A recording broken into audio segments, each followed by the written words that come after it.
Salut à tous, c'est Axel de testmobile.fr et samsungzone.fr. Aujourd'hui, je vais vous présenter le Samsung Galaxy Note, qui est un smartphone qui n'est pas une tablette, avec un écran 5x3 pouces Super AMOLED HD, donc de résolution 720p. On va faire un petit tour de l'appareil, on va regarder rapidement l'interface, mais on aura l'occasion de le tester plus en profondeur prochainement. Donc ne vous inquiétez pas si je passe assez rapidement aujourd'hui.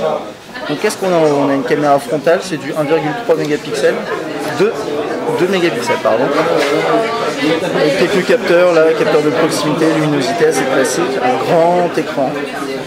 Ici on a le bouton classique qu'on retrouve sur la plupart des appareils Samsung. Donc là vous voyez ici avec ensuite deux touches sensibles, menu et retour.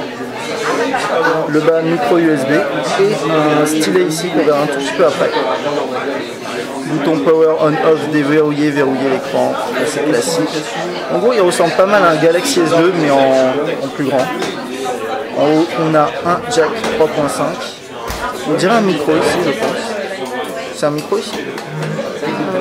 Peut-être pas sûr, c'est un détail. Ici on a le bouton de volume sur la gauche donc. Et l'arrière, avec une coque en, je sais pas comment Samsung appelle ça. Hyperskin. Alors, je vais juste prendre cela devant. Et là on l'a pas. Je vais juste comparer rapidement au Galaxy S2 pour vous montrer que c'est le même type de coque. Vous voyez Hyperskin donc avec un léger relief, c'est en plastique, c'est assez solide. Et elle est également normalement très souple, très solide. Je me rappelle que sur le Galaxy 2 c'était le cas en tout cas. Alors au niveau de l'appareil photo on a du 8 mégapixels, un flash LED ici et le haut-parleur sur le bas.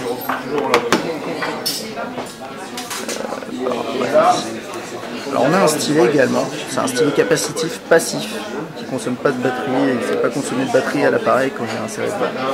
Et on a un petit bouton sur le côté qui est ici, vous le verrez peut-être assez mal à la caméra, désolé. Quand vous appuyez dessus vous pouvez déclencher plusieurs actions. Donc je vais vous montrer ça rapidement et après on passera un peu plus à l'interface. Donc à une main ça va être difficile, est-ce que c'est possible de... Voilà. Donc par exemple on peut faire...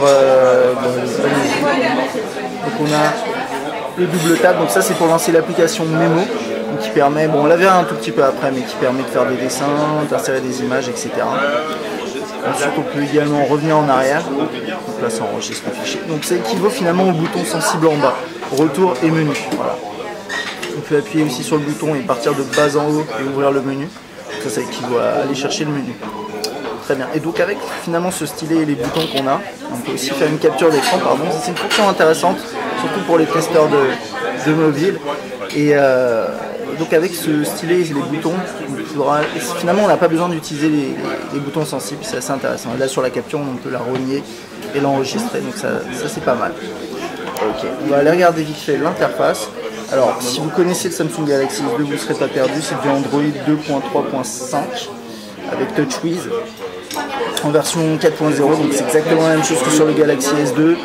On a des pages d'accueil qu'on peut personnaliser, on a des widgets qui se redimensionnent. Tout ça c'est du grand classique. Si vous avez des questions là-dessus, n'hésitez pas à regarder mon test du Galaxy S2. On a la barre ici avec les options Wi-Fi, Bluetooth, etc., les notifications.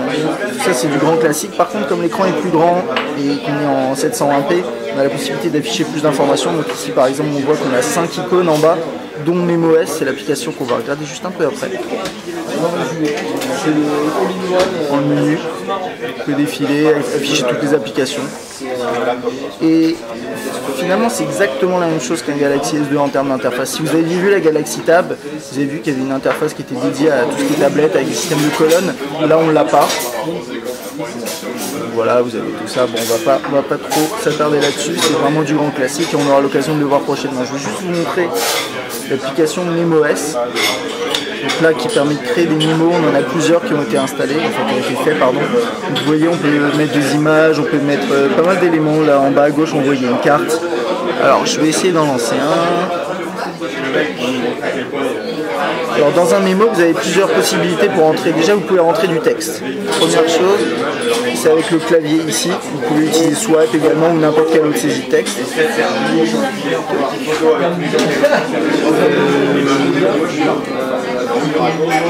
Okay. Ensuite, alors comment on fait déjà pour rentrer du texte de manière avec le stylet. Parce que là j'étais dans le clavier, voilà, pardon. J'avais loupé cette option. Ensuite après on peut rentrer. Je suis gaucher, donc là j'ai C'est pas grave, c'est pas grave. Moi aussi je suis droitier, donc ça ne fera pas. Bon là, on peut rentrer du texte. Je suis désolé pour là. Non bah il est gaucher, c'est pour ça.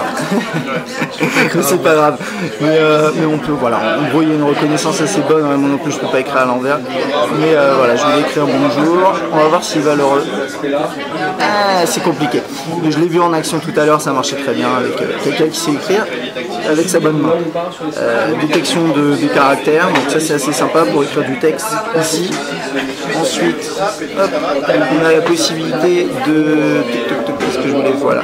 Ici on a la possibilité de rentrer du texte également de manière vocale. Ça c'est plutôt classique, hein. On le trouve sur tous les appareils, Android avec ce type de clavier. Ensuite après, on peut dessiner, donc prendre des notes, dessiner quoi que ce soit. Et ce qui est assez sympa, c'est qu'on a pas mal d'options. Alors hop, voilà. Donc on peut changer le stylo qu'on choisit. Donc là j'ai un stylo, je peux un crayon, un feutre ça va être ici je crois. Et là c'est un pinceau. Et ce qui est sympa c'est qu'on peut vraiment choisir la couleur qu'on veut. On peut également choisir la densité. Si j'arrive à accéder à l'information. Alors attends. Voilà. Donc là ça change l'opacité. Donc on peut aller assez loin, que ce soit pour prendre des notes ou pourquoi pas pour dessiner. Ça peut être intéressant. Une fois que vous avez rentré du texte, vous pouvez l'effacer comme ça. Il y a d'autres fonctionnalités sympathiques. On peut déplacer des éléments ici, on peut insérer des images, on peut insérer un mono vocal. Si je vais là, on peut prendre une photo. On peut mettre une photo, prendre une photo, plus part, et on peut même mettre une carte. Je vais vous montrer ça tout de suite. Voilà, donc par exemple, si je veux prendre cette carte-là. Voilà. Et ça c'est vraiment sympa. Ça permet d'intégrer une carte dans votre mémo, de mettre du texte par-dessus. Donc là, on peut faire ça. Ensuite, si je veux, je peux dessiner dessus, indiquer un emplacement sur une carte. Et ensuite, dernière chose, on peut l'enregistrer. Et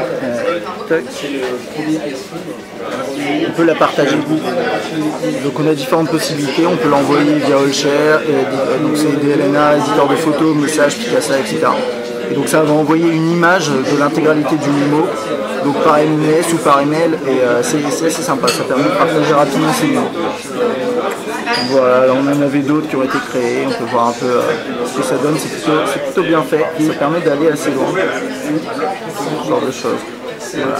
Donc c'est une fonctionnalité à la fois pratique et un petit peu ludique, un petit peu sympa.